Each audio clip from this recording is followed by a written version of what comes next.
Hi, my name's Chris, and I'm here for the auditioning for the host of the late night show. Great, whenever you're ready. One, two.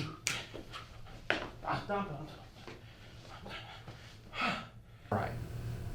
Okay.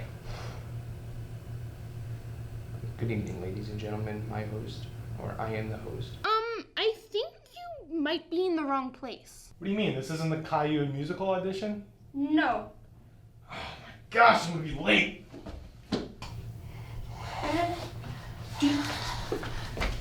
Why did you decide to audition today? Well, I think you should hire my friend Terry because they're the most talented person in the world. So some of the news is that, let's get into politics. Thank you for coming in. We'll get back to you next week. Yeah, I definitely know that I got it. So what's the point? Just tell me now. Yeah, if you don't hire him, I'm going to cry forever and ever and ever. No, tell me now. Tell me now. Tell me now. Ever and ever and ever and ever and ever. Hey guys. Go away. Is it going okay? No. Terrible. Oh, sorry to hear about that, guys. Cruz.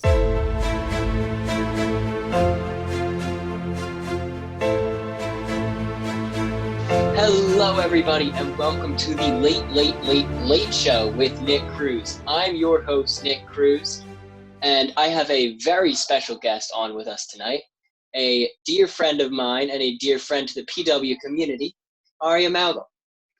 Hi, what's up, guys? Hey, Aryaa, how's it going? Oh, it's going pretty well, as well as it can be during this time. Yeah, it's obviously not perfect circumstances for this type of show, but we're going to keep going. We're going to keep pushing through, and I hope all of you stay safe and stay healthy. And Aryaa, I hope you're staying safe and staying healthy. Are you? I have not left my room in 3 weeks, so as healthy as I can be. Just like the rest of us. None of us are leaving. Perfect. Hopefully none of us are leaving. So let's just get right into it, shall we? So I heard recently that you had a trip to Italy over the summer. Is that right? Yeah, so I've been involved in Latin Club for my whole high school career now, and I've gone through all of Latin, and Mr. Blueball, being the amazing and wonderful person that he is, took, I think, 17 of us to Italy last summer, so 2019 summer, and it was wonderful and fantastic and exhausting and hilarious. Oh yeah, I'm sure it must have been a blast. 18 of you. Whew. Mr. Blueball had his hands full on that one. You could say that. There are many stories that I have from that trip where Mr. Blueball kind of acted like a superhero almost, where he sort of reined in this ragtag group of people. I mean, you have to tell us about Mr. Blueball being the superhero. I mean, come on. Everyone wants to know. How is Mr. Blueball a superhero? One example was, we're not even in Italy yet. This is the flight to Italy. So there was 17 of us, 17 teenagers. So juniors and I think sophomores were on this trip. I was a junior at the time. And we were on this trip, and our flight was from Philly to Frankfurt to Italy. So on the flight to Frankfurt, something happened. We were delayed by half an hour. The issue is we have only an hour layover in Frankfurt to get to the next plane, which takes us to Venice. So by the time we actually got to Frankfurt, it was we had a half an hour thing, and we all looked down at our tickets and we realized that we are in gate A, and we needed to get to wing C on the opposite side of Germany apparently, and we need to get to gate Z of that wing. So all of a sudden we go into panic mode, and Mr. Blueball, being the lovely, incredible person that he is trying very hard to keep insanely calm. So we finally get off the plane because they wouldn't let us off the plane for a little while. And we are okay, we have We have enough time. We can do this. So we're kind of like speed walking through the airport, and suddenly we get to a set of escalators that we need to take to get to the other like wing of the airport. And there's a person at the escalator who says EU passport holders only, and none of us were that. So we were there all wearing matching t-shirts. It is like 4 a.m, our body clock time. And this person who speaks English, Mr. Moudgal goes up to her and goes, we need to get through this set of escalators to get to the gate, to get to the other side. And she makes us wait for like 20 minutes. We're just like standing there waiting, very stressed out.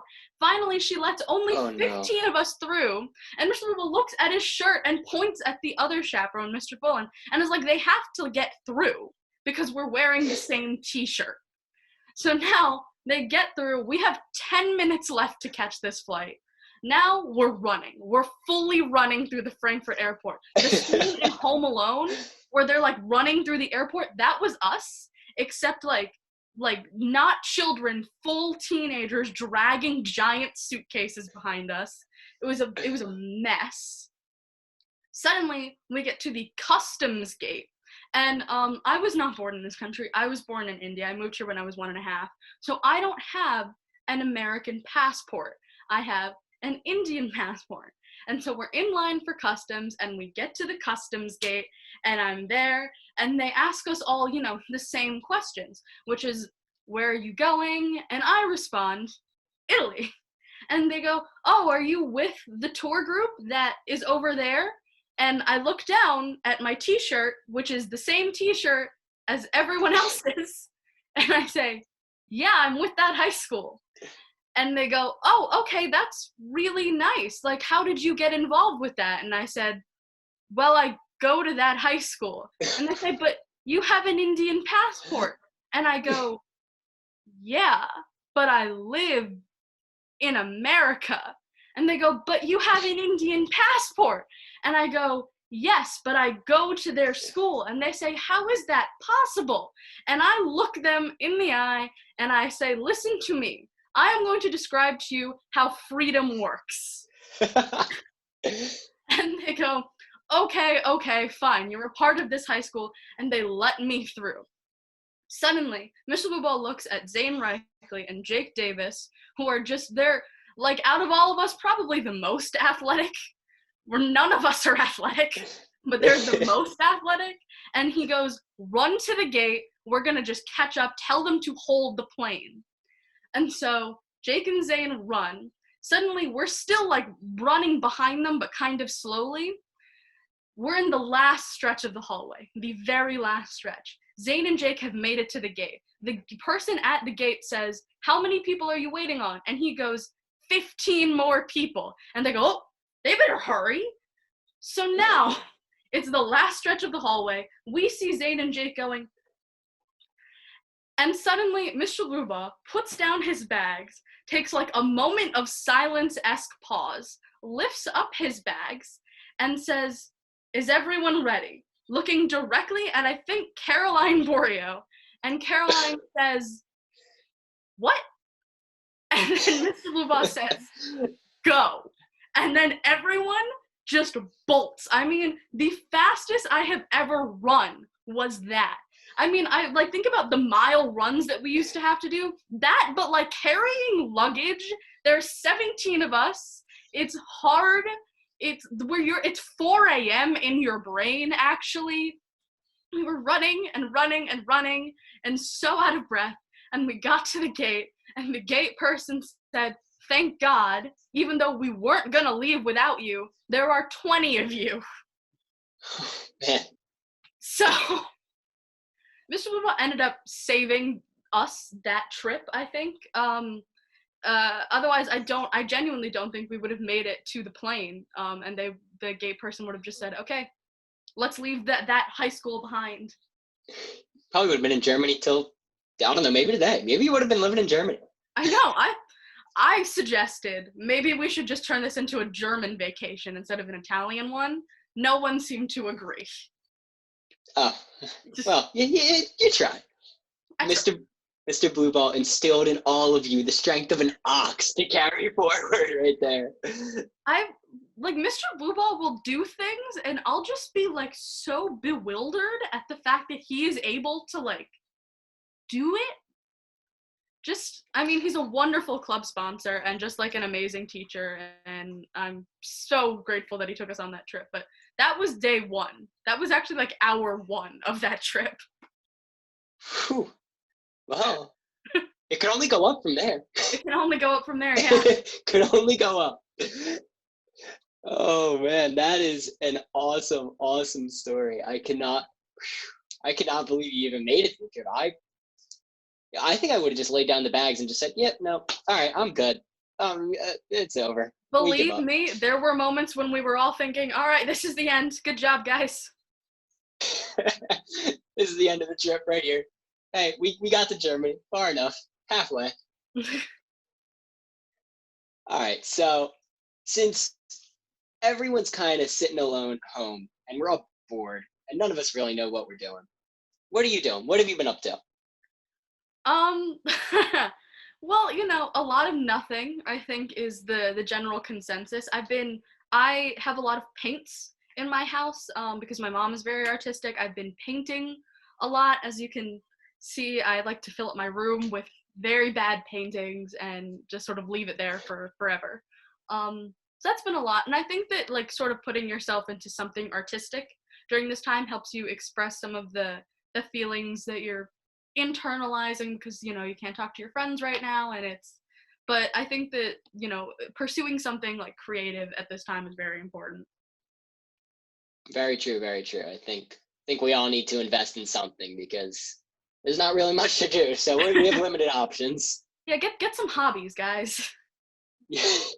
Now's the time to develop some good hobbies. Yeah. So what have your classes been up to with regards to keeping up with work and everything like that? Well, obviously, I think the shock to the AP system has been hitting the classes pretty hard. I'm currently taking AP Gov with Mr. Slagle and AP Lit with Mr. Hackett, and they're both like phenomenal classes.